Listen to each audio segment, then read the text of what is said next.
Corona bemano methibi narakna bagai thangnai 17 July ni simi salchini joraromai ha arite ha ari ganani amchai gnagai lockdown ni bagai bebak samung humung muthakjak phano phatarhani lukurokni nangkukmani manikhini tubuthani muthakjak gărei malkhung senitai stei phatarhani phaini roknobo bemar bai katibai tongnani bagai jaikhe naikoli samung khlaijak tongo hini Sakha All India Market Association ni tangphang Sujit Roy আমাদের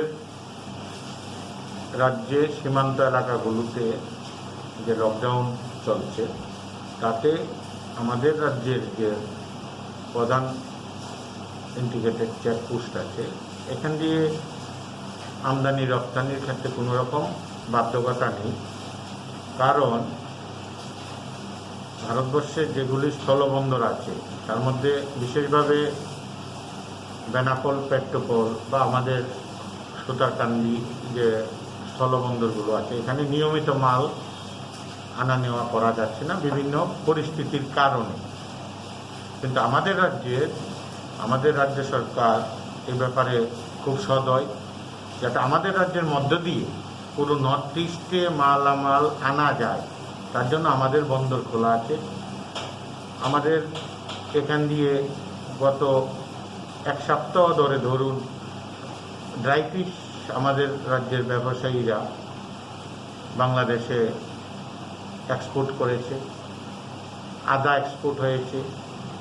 তাছাড়া নিয়মিতভাবে এখন আমাদের রাজ্যে শুকনো মাছ কিছু আসছে, plastic দ্রব্য আসছে, সিমেন্ট আসছে, বা যা যা দরকার আমাদের আসছে।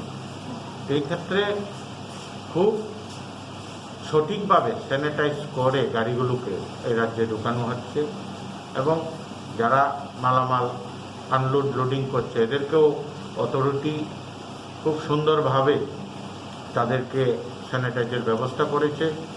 আমি এ ব্যাপারে আমাদের কাপড়া যে আমাদের এই চেকপোস্টের যিনি ইনচার্জ আছেন দেবাশিস নন্দী মহাশয়ের সঙ্গে নিয়মিত যোগাযোগ রাখি। তাছাড়া অল ত্রিপুরা মার্চেন্ট অ্যাসোসিয়েশন এবং India Bangladesh chambers of commerce Tripura শাখার পক্ষ থেকে আমরা নিয়মিত এটা অবজার্ভ রাখছি। তবে সবচেয়ে আনন্দের বিষয় হচ্ছে যে গত 14 জুলাই কলকাতা যে পোর্ট শ্যামাপ্রসাদ মুখার্জি পোর্ট, ওই পোর্ট থেকে যে 4 কন্টেনার মাল নিয়ে রাজ্যে আসছে, এটা ঐতিহাসিক বিষয়। এই ঐতিহাসিক বিষয়ে আমরা আশা করছি আজকে এই মাল হলদিয়া থেকে যেটা মানে আমাদের চট্টগ্রাম বন্দরে পৌঁছে যাচ্ছে এই মাল, এবং আশা করছি আগামী রোববারের মধ্যে রাজ্যে মাল প্রবেশ করবে।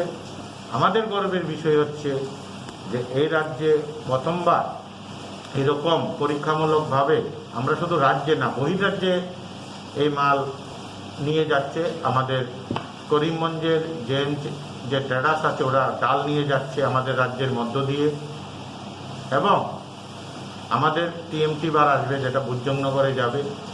যতটুকু জানতে পেরেছি যে সরাসরি বাংলাদেশের গাড়িটাই বুজ্জংনগর যাবে, এই গাড়ির পারমিশন হয়ে গেছে, আর ডালটা এখান থেকে ট্রানজিট হয়ে গাড়ি পাল্টিয়ে করিমগঞ্জ যাবে।